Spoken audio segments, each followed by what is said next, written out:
ئێمە وەکو گروپی ئارتناو لە شاری کەرکووکایە ئەم پێشانگایەمان ڕخستووە بە هەماهەنگی لەگە گروپی باران و گروپی پرۆژەی گەنجان ئامانجمان لەوەیە کە ئەم گەنجانەی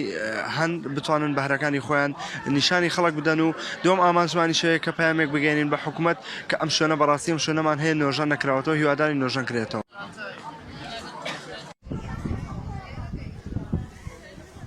ئامانجان لەکردنەوەی ئەو پێشانگای ئەوەیە کە زیاتر خزمەتی گەنجان بکەینەوە بتوانین گەنجانمان بهێنە پێشەوە تواناکانیان وەگەر بخەین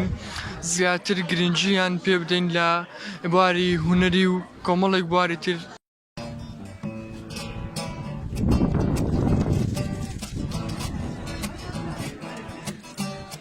ئەمڕۆ بە خۆشحاڵیەوە توانیمان گەنجانی کوردستان لەگەڵ گەنجانی کەرکووک و هەموو عێراق بە هەموو نەتەوەکان و ئاینەکان کۆبکەنەوە لە ژێر چەتری هونەر. ئەو شتە شانازیە بۆ ئێمە بە هیوای